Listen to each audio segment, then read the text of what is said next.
Clip number 472۔ اس clip میں آپ سورہ توبہ کی آیت نمبر 124 سے 127 تک کی تلاوت، ترجمہ، تفسیر قرآن صراط الجنان سماعت فرمائیں گے۔ بسم اللہ الرحمن الرحیم۔ ترجمہ، اللہ کے نام سے شروع جو نہایت مہربان رحمت والا ہے۔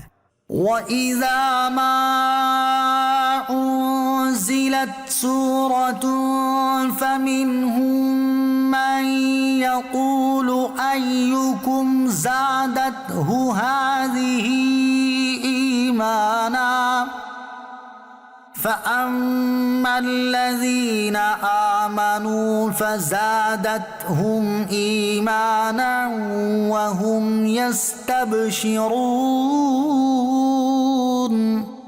ترجمہ، اور جب کوئی سورت اترتی ہے تو ان منافقین میں سے کوئی کہنے لگتا ہے کہ اس سورت نے تم میں کس کے ایمان میں اضافہ کیا ہے؟ تو جو ایمان والے ہیں اور ان کے ایمان میں تو اس نے اضافہ کیا اور وہ خوشیاں منا رہے ہیں۔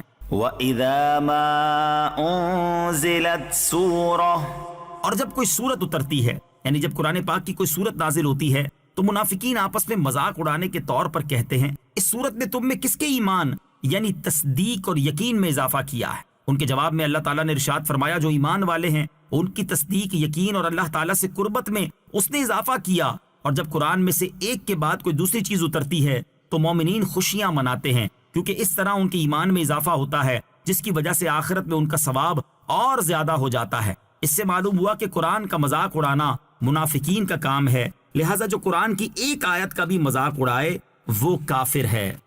وَأَمَّا الَّذِينَ فِي قُلُوبِهِم مَّرَضٌ فَزَادَتْهُمْ رِجْسًا إِلَىٰ رِجْسِهِمْ وَمَاتُوا وَهُمْ كَافِرُونَ۔ ترجمہ، اور جن کے دلوں میں مرض ہے تو ان کی ناپاکی پر مزید ناپاکی کا اضافہ کر دیا اور وہ کفر کی حالت میں مر گئے۔ وَأَمَّا الَّذِينَ فِي قُلُوبِهِم مَّرَضٌ، اور جن کے دلوں میں مرض ہے یعنی جن کے دلوں میں شک اور نفاق کا مرض ہے تو قرآن کی صورت کے نزول سے ان کے کفر پر مزید کفر چڑھ گیا کہ انہوں نے جب کبھی کسی صورت کے نزول کا انکار کیا یا اس کا مذاق اڑایا تو ان کے پہلے کفر کے ساتھ مزید کفر بڑھ گیا۔ وہ منافقین اپنے کفر پر قائم رہے یہاں تک کہ حالت کفر میں مر گئے۔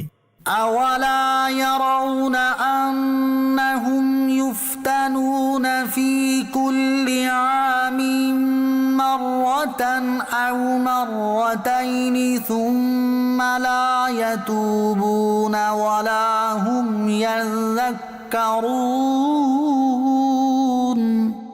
ترجمہ، کیا وہ یہ نہیں دیکھتے کہ انہیں ہر سال ایک یا دو مرتبہ آزمایا جاتا ہے، پھر بھی نہ وہ توبہ کرتے ہیں اور نہ ہی نصیحت مانتے ہیں۔ أَوَلَا يَرَوْنَ، کیا وہ یہ نہیں دیکھتے؟ ارشاد فرمایا کہ کیا منافقین دیکھتے نہیں کہ ہر سال انہیں ایک یا دو مرتبہ بیماریوں، مصیبتوں اور قحط سالیوں وغیرہ سے آزمایا جاتا ہے، پھر بھی وہ اپنے نفاق اور عہد شکنی سے توبہ کرتے ہیں، نہ اللہ عز و جل کی طرف رجوع کرتے ہیں اور نہ ہی اللہ تعالیٰ کے وعدوں کی سچائی دیکھ کر نصیحت مانتے ہیں۔ مومن ہر مصیبت کو عبرت کی نگاہ سے دیکھتا ہے۔ اس سے معلوم ہوا کہ مومن ہر مصیبت کو عبرت کی نگاہ سے دیکھتا ہے اور اسے اپنے گناہ کا نتیجہ یا آزمائش سمجھتا ہے، جبکہ کافر کی نگاہ صرف موسم کی خرابیوں اور دنیاوی اسباب پر ہوتی ہے۔ اور یہ منافقین والا حال آج کی بہت بڑی تعداد کا ہے کہ سیلاب، زلزلہ اور اس طرح کی کسی بھی آفت و مصیبت کو عبرت کی نگاہ سے نہیں دیکھتے بلکہ سائنسی توجیحات میں تولنا شروع کر دیتے ہیں۔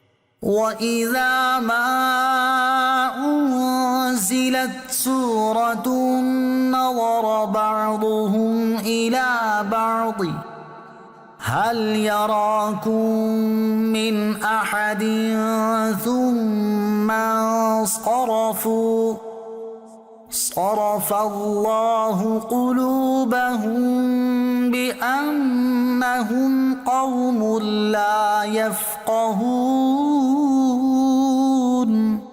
ترجمہ، اور جب کوئی صورت نازل کی جاتی ہے تو ایک دوسرے کی طرف دیکھنے لگتے ہیں کہ تمہیں کوئی دیکھ تو نہیں رہا، پھر پلٹ جاتے ہیں تو اللہ نے ان کے دل پلٹ دیے ہیں کیونکہ یہ لوگ سمجھتے نہیں۔ وَإِذَا مَا أُنزِلَتْ سُورَةٌ، اور جب کوئی صورت نازل کی جاتی ہے، اس آیت کا خلاصہ یہ ہے کہ جب کوئی ایسی صورت نازل کی جاتی ہے کہ جس میں منافقین کو زجر و توبیخ اور ان کے نفاق کا بیان ہو تو وہ وہاں سے بھاگنے کے لیے ایک دوسرے کی طرف دیکھنے لگتے ہیں اور آنکھوں سے نکل بھاگنے کے اشارے کرتے ہیں اور کہتے ہیں کہ جب تم اپنی نشست گاہ سے اٹھو تو اس وقت مومنوں میں سے کوئی تمہیں دیکھ تو نہیں رہا، اگر دیکھ رہا ہو تو بیٹھ گئے ورنہ نکل جاتے ہیں۔ پھر اس نازل ہونے والی صورت کے سبب ایمان سے اپنے کفر کی طرف پلٹ جاتے ہیں۔ اللہ عز و جل نے ان کے دل ایمان سے پلٹ دیے ہیں کیونکہ یہ قوم سمجھتی نہیں اور اپنے نفع و نقصان کو نہیں سوچتی۔